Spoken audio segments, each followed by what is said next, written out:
بسم اللہ الرحمن الرحیم۔ السلام علیکم۔ شادی کی پہلی رات جب میں نے اپنی بیوی کو دیکھا تو اس کی کالی سانولی شکل دیکھ کر میرا دل بھر گیا۔ میں سخت غصے میں اسے طلاق دینے ہی والا تھا کہ وہ میرے قدموں میں گر گئی اور روتے ہوئے کہنے لگی کہ آپ چاہیں تو دوسری شادی کر لیں، مگر مجھے اس گھر میں رہنے دیں۔ میں گھر کے کسی کونے میں پڑی رہوں گی، لیکن اس چھت سے محروم نہ کیجیے۔ اس وقت میں نے فیصلہ کیا کہ ایک حسین لڑکی سے نکاح کروں اور اسے گھر لے آیا۔ میری پہلی بیوی پھر نوکرانی کی طرح اس کی خدمت کرنے لگی۔ گھر کے سب لوگ خوش تھے کیونکہ مفت کی خدمت گزار مل گئی تھی، مگر ایک رات مجھ پر ایک ایسا انکشاف ہوا کہ میری روح کانپ اٹھی۔ میں گھر کے باہر کھڑا اندر جانے کی ہمت نہیں کر پا رہا تھا۔ قریب کی مسجد سے مغرب کی اذان بلند ہوئی تو میں نے آسمان کی طرف دیکھ کر لمبی سانس لی۔ سردیوں کی شام تیزی سے رات میں بدل رہی تھی۔ میں سوچنے لگا کہ چاہوں یا نہ چاہوں مجھے گھر میں داخل ہونا ہی ہے، کیونکہ میرے پاس اور کوئی ٹھکانہ بھی تو نہیں تھا۔ آخرکار میں نے دروازہ کھولا اور اندر داخل ہوا۔ گھر ہمیشہ کی طرح چمک رہا تھا۔ ماربل میں میرا عکس صاف دکھائی دے رہا تھا، گویا دن میں کئی بار صفائی کی گئی ہو۔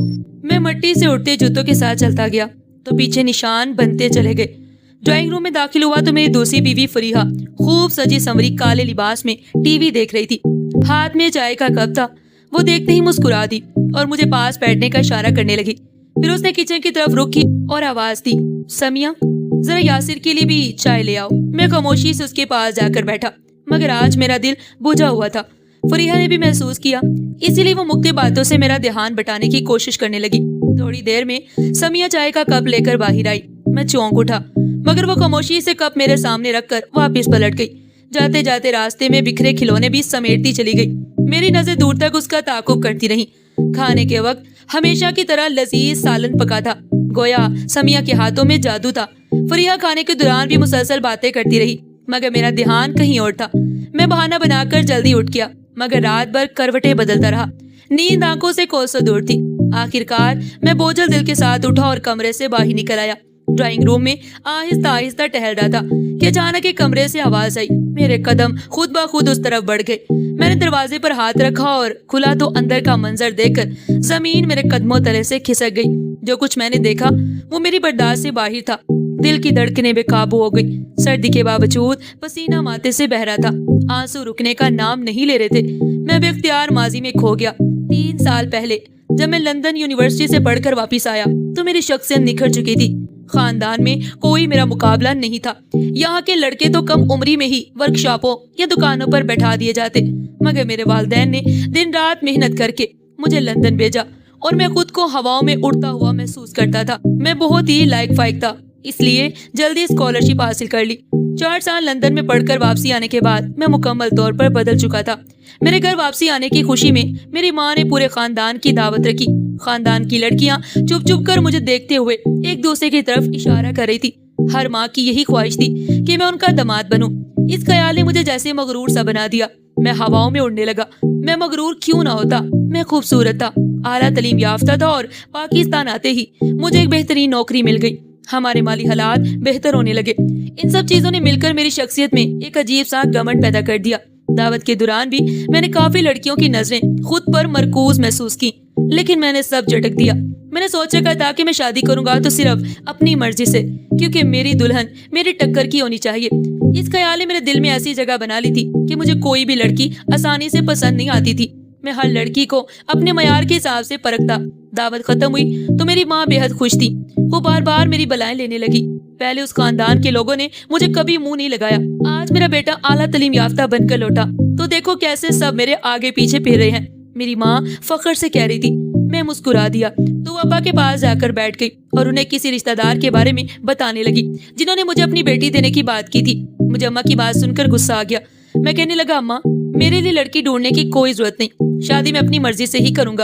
میری بات سن کر اماں کے چہرے کا رنگ اڑ گیا اور وہ کہنے لگی کہ خبردار جو ایسی بات منہ سے نکالی، شادی کی نسل ذات سب دیکھنا پڑتا ہے، پتہ نہیں کہاں سے لڑکی لا کر شادی کر لوگے۔ سب سے پہلے تو یہ دیکھنا پڑتا ہے کہ لڑکی گھر بسانے والی ہونی چاہیے، اس لیے شادی تو تمہاری میں اپنی مرضی سے ہی کروں گی، اور فکر نہ کرو، تمہارے لیے میں ہیرے جیسی لڑکی ڈھونڈ کر لاؤں گی۔ اماں کی بات سن کر میں خاموش ہو گیا۔ لڑکی چاہے اماں ڈھونڈے یا میں، مجھے چاہیے تو ہیرے جیسی لڑکی ہی تھی نا۔ میرے موبائل پر کال آ رہی تھی، اس لیے میں گھر سے باہر نکل گیا، مگر میرا ذہن اب تک اماں کی باتوں میں الجھا ہوا تھا۔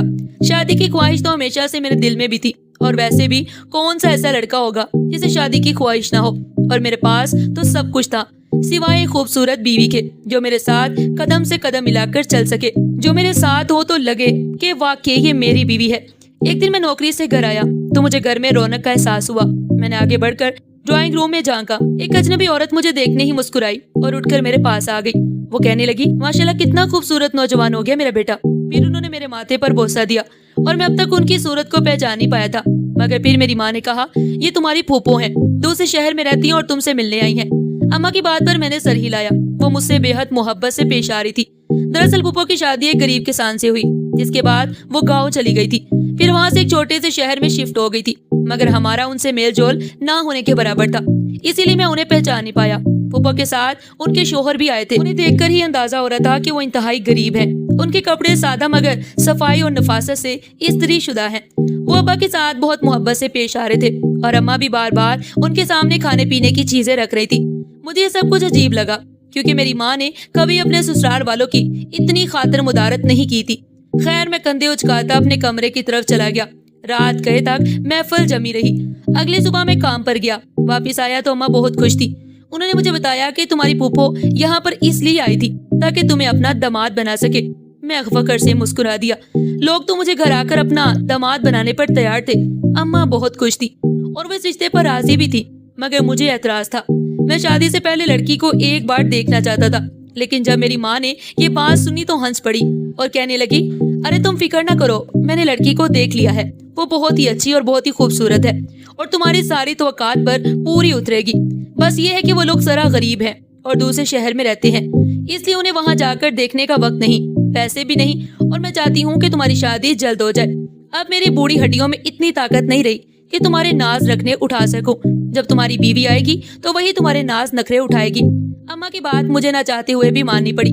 ویسے بھی میری ماں کو کوئی چیز اتنی جلدی پسند نہیں آتی تھی، اور اگر اب وہ کسی لڑکی کو پسند کر رہی ہیں تو یقیناً وہ اچھی ہی ہوگی، اور اگر وہ سسرال کی کسی چیز کی تعریف کر رہی ہیں تو وہ واقعی ہی اچھی اور لائق لڑکی ہوگی۔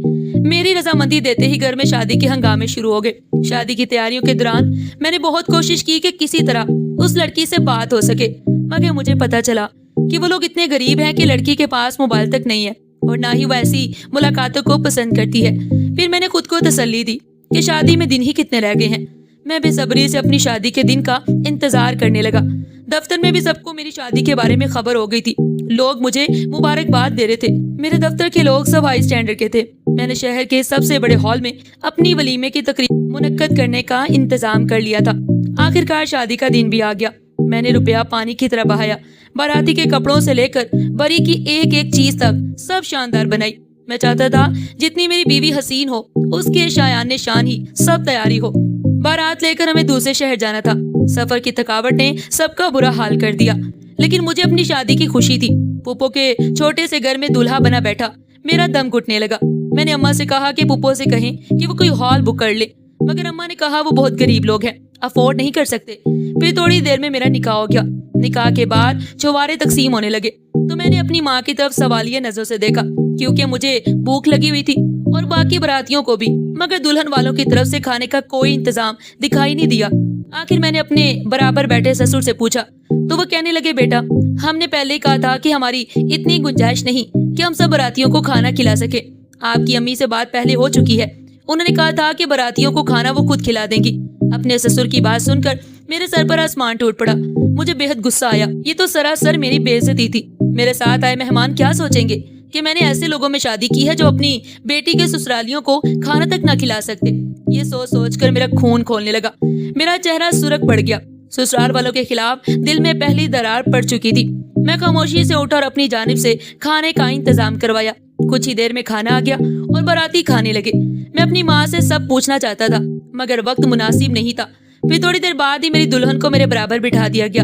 میں اسے دیکھ کر مطمئن ہو گیا، کیونکہ وہ لمبے قد کی تھی، مگر اس کے چہرے پر گھونگھٹ تھا۔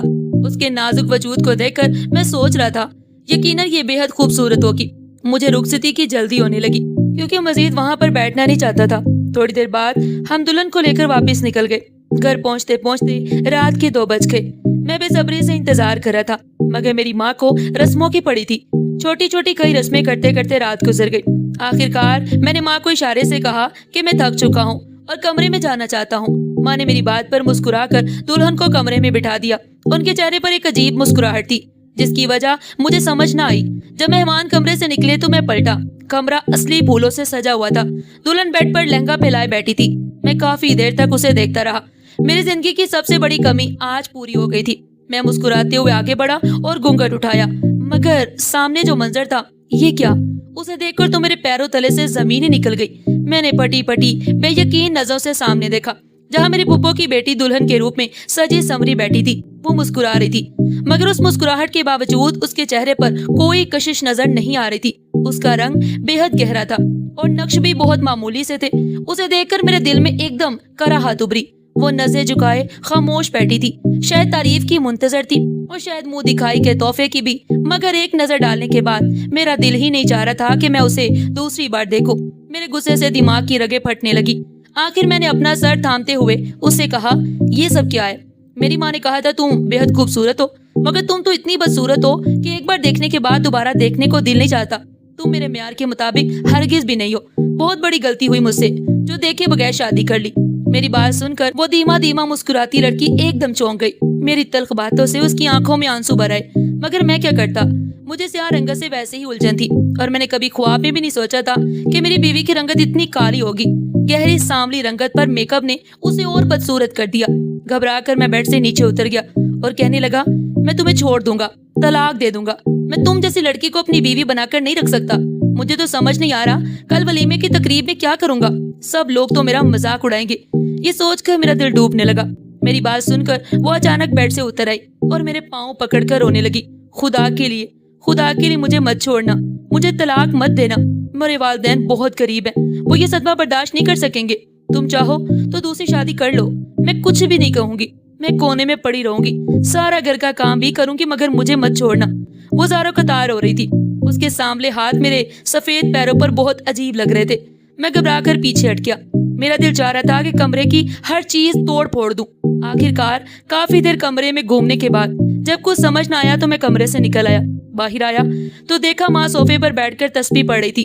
میرے کمرے سے نکلنے پر وہ مسکرائیں۔ انہوں نے مجھ سے کچھ نہیں پوچھا کیونکہ شاید وہ جانتی تھی کہ حقیقت سامنے آتے ہی میرا یہی رد عمل ہوگا۔ میں کافی دیر تک گاڑی لے کر سڑکوں پر گھومتا رہا، پھر سوچ لیا کہ میں اپنے معیار کے مطابق ضرور کسی حسین لڑکی سے شادی کروں گا۔ اگلے دن ولیمے کی تقریب تھی۔ میں نے دلہن سے کہہ دیا کہ وہ چہرے سے گھونگھٹ نہیں اٹھائے گی۔ اس نے میری بات مان لی اور آنے جانے والوں کو وہ خود ہی خاموش کرواتی رہی جو پوچھتے کہ دلہن کب گھونگھٹ اٹھائے گی۔ میرا دل اسے سخت بدظن ہو چکا تھا۔ شادی کے بعد جب دعوتوں کا سلسلہ شروع ہوا تو میں بہانے سے سب کے گھروں میں جانے سے انکار کرنے لگا اور دوسرے ہی دن دفتر چلا گیا۔ میرا بہترین دوست کچھ نہ کچھ بام چکا تھا کیونکہ میرے جیسے گھومنے پھرنے کے شوقین آدمی کا اگلے ہی دن دفتر جانا اسے عجیب لگا۔ اس نے مجھے شام کی دعوت پر اپنے گھر بلایا۔ میں نے انکار کرنا چاہا مگر اس نے سختی سے کہا، تمہیں آنا ہی ہوگا، ویسے بھی شادی کے اگلے دن کون دفتر جاتا ہے؟ تم ہنی مون پر بھی نہیں گئے، کم از کم اپنی بیوی کو تو میرے گھر دعوت پر لے آؤ۔ دوست کی بات مان کر شام کو بیوی کو لے کر اس کے گھر گیا۔ اس نے جیسے ہی میری بیوی کا چہرہ دیکھا تو میری حالت سمجھ گیا کہ میرا چہرہ کیوں اترا رہنے لگا ہے۔ اس کے گھر والوں نے طرح طرح کے کھانے پکوائے تھے۔ وہ سب مجھے اپنا گھر کا فرد سمجھ رہے تھے، حالانکہ میں پہلی بار ان کے گھر گیا تھا۔ جب کھانے کا حکم دیا گیا تو میں چونک گیا کیونکہ اس کی چھوٹی بہن ڈائننگ ٹیبل پر کھانا لگا رہی تھی۔ میں اسے دیکھ کر اپنی نظریں پلٹنا ہی بھول گیا۔ بے شک وہ بے حد حسین تھی، ایسا لگتا تھا جیسے کسی پرستان سے اتر کر آئی ہو۔ اس کا متناسب سراپا، گھنگریالے بال اور سرخ و سفید رنگت میرے دل و دماغ پر چھا گئے تھے۔ بالکل ایسی ہی لڑکی کو تو میں اپنی دلہن کے روپ میں دیکھنا چاہتا تھا۔ میری گہری نظریں محسوس کر کے جب اس نے بھی مجھے پلٹ کر دیکھا تو اس کے چہرے پر شرم کی لالی دوڑ گئی۔ میرا دل مچل اٹھا اور میں نے دل ہی دل میں فیصلہ کر لیا کہ ہر حال میں سے اپنی بیوی بنا کر رہوں گا۔ ایک لمحے کو میں نے اپنی پہلی بیوی پر نظر ڈالی جسے میں بدصورت کہہ کر پہلے ہی دل سے نکال چکا تھا، اور سائم کے گھر سے واپسی پر طے کر لیا کہ جلدی اپنے دوست سے اس کی بہن کا رشتہ مانگوں گا۔ میں نے دوبارہ دیر نہیں لگائی، اگلے دن اپنی خواہش اپنے دوست کے سامنے رکھ دی۔ پہلے پہل وہ حیران ہوا اور بولا، کاشف ابھی تو تمہاری شادی کو کچھ دن ہوئے ہیں۔ میں نے اسے سمجھایا وہ میرے والدین کی پسند تھی، جبکہ میں اپنی پسند سے ایک حسین لڑکی سے شادی کرنا چاہتا ہوں، اور پھر مجھے تمہاری بہن سے محبت ہو گئی ہے۔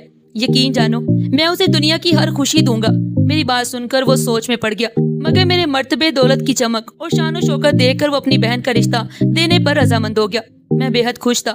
جب اپنی دوسری شادی کی خبر ماں کو دی تو وہ حیران ہونے کی بجائے فوراً مان گئی اور بولی بیٹا دوسری شادی تمہارا حق ہے، اگر پہلی بیوی نے اجازت دے دی تو مجھے کوئی اعتراض نہیں ہوگا۔ مگر ابا خوش نہیں تھے اور سخت اعتراض کرنے لگے، مگر میں نے کسی کی پرواہ نہ کی اور 1 ہفتے بعد ہی صبا کو بیاہ کر اپنے گھر لے آیا۔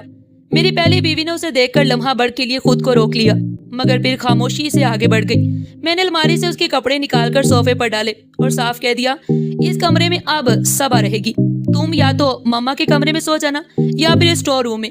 میری بات سن کر وہ خاموش رہی، مگر پھر خاموشی سے آگے بڑھ گئی۔ میں نے الماری سے اس کے کپڑے نکال کر صوفے پر ڈالے اور صاف کہہ دیا، اس کمرے میں اب سمیہ رہے گی، تم یا تو ماما کے کمرے میں سو جانا یا پھر اسٹور روم میں۔ میری بات سن کر وہ خاموش رہی، مگر اس کی آنکھوں میں آنسو جلملانے لگے اور پھر اس نے اسٹور روم کو ہی اپنا ٹھکانہ بنا لیا۔ ماں دن بھر اسے گھر کے سارے کام کرواتی اور ذرا سی غلطی پر اسے سخت مارتی۔ میں ماں کا یہ رویہ دیکھ کر چونکتا ضرور تھا، مگر مجھے کوئی فرق نہ پڑتا، کیونکہ بدصورت بیوی میں میری دلچسپی ہی نہیں تھی۔ میں تو سمیہ کے ساتھ خوش تھا، جو جدید فیشن کی لڑکی تھی، حسین تھی اور دلکش لباس پہنتی تھی۔ اسے گھر کے کام کی ضرورت نہیں تھی، کیونکہ سب کام میری پہلی بیوی کرتی تھی۔ پھر میں سمیہ کو لے کر ہنی مون پر چلا گیا اور واپسی پر پتہ چلا کہ وہ ماں بننے والی ہے۔ میری خوشی کی انتہا نہ رہی، زندگی مکمل لگنے لگی۔ بس دل کے کسی کونے میں پہلی بیوی کی حالت کا خیال آیا، ایک کانٹے کی طرح چھپنے لگا۔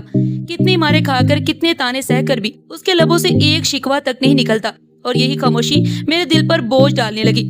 پھر ایک رات جو کچھ میں نے دیکھا، اسے دیکھ کر میرے ضبط کی بندھن ٹوٹ گئے۔ میں پھوٹ پھوٹ کر رونے لگا۔ میرے رونے کی آواز سن کر بچہ جاگ کر رونے لگا۔ میں نے سمیہ کو اٹھا کر بچے کی طرف متوجہ کرنا چاہا، مگر وہ کروٹ بدل کر سو گئی۔ حسین تو بہت تھی، مگر سگڑاپا ذرا نہ تھا۔ اپنے بچے کو گود میں لے کر سلایا اور پھر بے چینی میں اس کمرے کی طرف بڑھ گیا جہاں وہ منظر میری آنکھوں کے سامنے آ گیا، جہاں میری بدصورت بیوی ہزاروں قطار ہوتے ہوئے اللہ تعالیٰ سے شکایت کر رہی تھی، مگر اب منظر الگ تھا۔ اب میں نے جو کچھ دیکھا اس پر میرا یقین کرنے کو دل نہیں چاہ رہا تھا، مگر یہ سچائی تھی۔ میری ماں میری بیوی کو زور زور سے لاتے ماری تھی اور کہہ رہی تھی، دیکھا تیری ماں نے جو کچھ میرے ساتھ کیا تھا، میں نے اس کا کیسا بدلہ لیا۔ مجھے پہلے ہی اندازہ تھا کہ میرا بیٹا تجھے کبھی بھی منہ نہیں لگائے گا، اس لیے میں نے جان بوجھ کر ہی شادی کروائی تاکہ تجھے اذیت ملے اور میرا بدلہ پورا ہو۔ تو کسی کچرے کی طرح اس گھر میں پڑی رہتی ہے اور تیری ماں کو دکھ سہنا پڑتا ہے، تو مجھے سکون ملتا ہے۔ اس وقت آدھی رات کو جائے نماز بچھا کر کیا ثابت کرنا چاہتی ہے؟ چل اٹھ اور میرے لیے دودھ گرم کر کے لا۔ اتنا کہہ کر میری ماں نے اسے ایک زوردار لات ماری۔ میری بیوی خاموشی سے آنسو بہاتی ہوئی اٹھ کھڑی ہوئی۔ ماں کی بات سن کر مجھ پر تو جیسے آسمان ٹوٹ پڑا۔ مطلب میری ماں نے ہی مجھے اپنے پرانے انتقام کی خاطر استعمال کیا تھا۔ میں نہیں جانتا تھا کہ میری پھوپھو نے میری ماں کے ساتھ کیسا سلوک کیا، مگر اس سب میں میری پہلی بیوی کا کوئی قصور نہیں تھا۔ وہ میرے برابر سے خاموشی سے گزرنے لگی۔ اس نے ایک نگاہ اٹھا کر مجھے دیکھا، اس ایک نگاہ میں سب کچھ تھا۔ میں اندر تک کام گیا۔ اگر وہ جائے نماز پر بیٹھ کر میری شکایت کر رہی تھی تو خدا جانے میرا کیا انجام ہونے والا تھا۔ مجھے اپنے آفس کے لوگوں کے بدلتے رویے یاد آنے لگے۔ میرے بارے میں بار بار شکایتیں کی جا رہی تھی۔ میرا بیٹا بھی لاوارثوں کی طرح پورا دن پڑا رہتا، کیونکہ میری حسین بیوی سمیہ تو اپنے حسن اور فیشن سے ہی فرصت نہیں پاتی تھی۔ پھر میں نے ہاتھ بڑھا کر اپنی بیوی کو جانے سے روکا اور ماں سے کہا، ماں آپ نے اچھا نہیں کیا، آپ نے اپنے انتقام کی خاطر اس بیچاری کو سزا دے دی ہے۔ اگر مجھے حقیقت کا پہلے علم ہو جاتا تو میں ایسا کبھی نہ ہونے دیتا۔ آج سے میں آپ کو بالکل بھی اجازت نہیں دوں گا کہ آپ اس پر کسی قسم کا ظلم کریں۔ وہ اس گھر میں میری بیوی کی حیثیت سے آئی تھی اور آج سے میں اسے اپنی بیوی کا درجہ دے رہا ہوں۔ میری بات سن کر میری ماں گڑبڑا گئی اور میری بیوی کے چہرے پر ایک روشنی سی آ گئی۔ پھر میں نے سمیہ کو بھی کہہ دیا کہ آج سے عارفہ کو اس کا حق ملے گا، جس پر پہلے تو اس نے خوب اویلا کیا، مگر جب اسے میری دولت ہاتھ سے جاتی نظر آئی تو وہ خاموش ہو گئی۔ اب میرے دل سے سارا بوجھ اتر چکا تھا، کیونکہ میں نے انصاف کرنا سیکھ لیا تھا۔ اب میں اپنی پہلی بیوی کو بھی وہی مقام دے رہا تھا جو دوسری کو دیا تھا۔ عارفہ اب بھی سارے گھر کے کام کرتی تھی، مگر اس کے چہرے پر آنسوؤں کی بجائے مسکراہٹ تھی، اور میں نے محسوس کیا کہ وہ اتنی بھی بدصورت نہیں تھی جتنی مجھے لگتی تھی۔ پھر میں نے دل میں عہد کیا کہ میں اس پر ڈھائے گئے سارے ظلم کا ازالہ ضرور کروں گا۔ آخر میں تو بس رب سے دعا ہے کہ اے رب کائنات، ہماری بیٹیوں کے نصیب اچھے بنا، ان کے لیے ایسے رشتے مقدر فرما جو ان کی قدر کریں، ان سے محبت کریں، انہیں عزت دیں، ان کے آنسوؤں سے پہلے ان کے دکھ سمجھے۔ یا اللہ، جن بیٹیوں کے نصیب میں دکھ لکھے گئے ہیں تو اپنی رحمت سے وہ دکھ خوشیوں میں بدل دے، اور جو بیٹیاں تیری بارگاہ میں آنکھوں کو نم کر کے دعا کرتی ہیں ان کی دعاؤں کو قبولیت عطا فرما۔ اے اللہ، ہماری بیٹیوں کو دنیا و آخرت کی بھلائیاں عطا فرما، آمین یا رب العالمین۔ ناظرین، آپ کا ایک چھوٹا سا لائک اور سبسکرائب ہمارے لیے بہت بڑی حوصلہ افزائی ہے۔ آپ کی سپورٹ ہی ہمیں مزید اچھی اور ایمان افروز کہانیاں بنانے کا حوصلہ دیتی ہے.